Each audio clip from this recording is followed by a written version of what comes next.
Hello chess lovers, Suren here, and in this video I would like to share with you a fantastic attacking game which was awarded the first prize for the beauty. With the white piece is playing Soviet chess master Rashid Nezhmetdinov and his opponent is Italian chess master Enrico Paoli. The game was played in 1954 in Bucharest. Let's see what happened on the board. Nezhmetdinov opened up with e4 and Paoli responded with Sicilian defense c5, knight f3, d6, d4, c takes d4, knight takes d4, knight f6, knight c3 and a6. Black goes for Najdorf variation and against Najdorf, Nezhmetdinov chose the main line bishop g5, e6, queen f3. Another popular alternative is f4, but in our game we have queen f3. White is preparing an immediate castling queenside, and also later this queen can be very useful when putting pressure on black's king side. Bishop e7, white castles queenside, queen c7 and rook g1. The rook is coming to support the g pawn to march forward. Bishop d7, there it goes, g4 is on the board, knight c6, meanwhile black is completing his development and bishop e3, white is freeing the g5 square for the pawn, h6, now comes the h-pawn, h4, the h-pawn is coming to support his friend on g5 and rook c8, not a good move, black is losing a precious time. Instead of playing rook c8, it was better to stop white pawns by playing h5. And if g5, then black can play knight g4. After h4, even knight e5 is playable, and after queen e2, black can choose between h5 or b5. But in our game, after h4, we have rook c8. Now comes g5, h takes g5, h takes g5, knight e5, and queen g2. And in here, Enrico Paoli made a terrible mistake and played knight g8. A very passive approach. It was better to play knight f g4. And now if bishop f4, then black can play queen b6.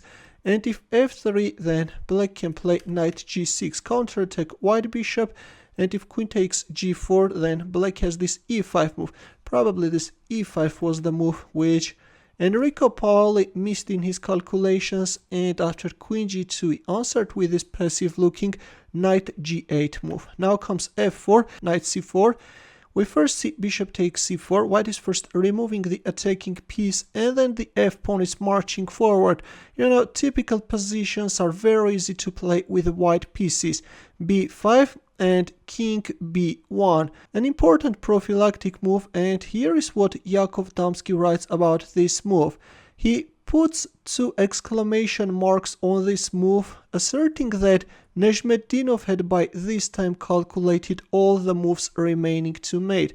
I'm not sure whether this is true or not, but one thing I know for sure, that white's attack is simply devastating. By the way, instead of playing king b1, the engine offers an immediate g6, but the thing is that after f6, f takes e6, bishop takes e6, only now is going for king b1. But in our game we have king b1 straight away. b4, well, if I move like g6, then white can capture on g6 and then can play e5 in order to free this e4 square for the queen. If d takes e5, then queen e4, and again white has a very dangerous attack. Let's go back, but in our game after king b1 we have b4, and not paying attention to the fact that the knight on c3 is hanging, Nezhmetdinov played g6.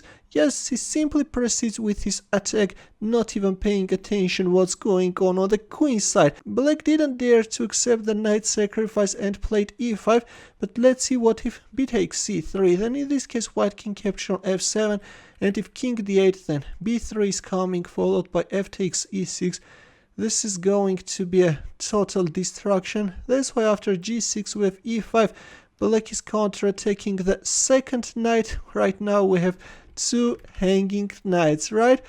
But now comes b3. Nezhmetdinov is first luring away the queen from this diagonal, is sacrificing his knight, and then we have g takes f7 checks. King d8, of course black won't allow white to capture on g7 with the check. That's why he's moving away his queen from e8 square to d8, and now we have queen takes g7.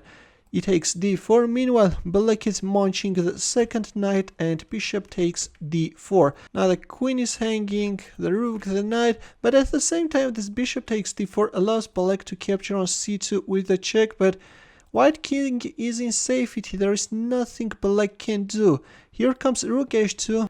Black is creating a mating threat, but it turns out that the one who is in a mating net is black king. Now comes bishop b6 check, and after rook c7, Nezhmetdinov captured on g8, and finally Enrico Paoli resigned. If bishop f8, then queen takes f8 followed by f takes e8, queen checkmate. A very beautiful attacking game. As I've already mentioned in the beginning of the video, this game was awarded the first prize for the beauty, and what is more interesting, Nezhmetdinov's son was born the day before, and the happy father dedicated this victory to him. In the end, as usual, would like to ask you to solve a chess puzzle. Please take a look at this position and try to find the winning line for black. I will wait for your answer in the comment section.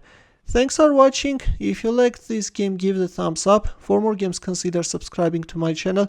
Also, press the bell button to get notified about new uploads. I will see you in my next video. Take care.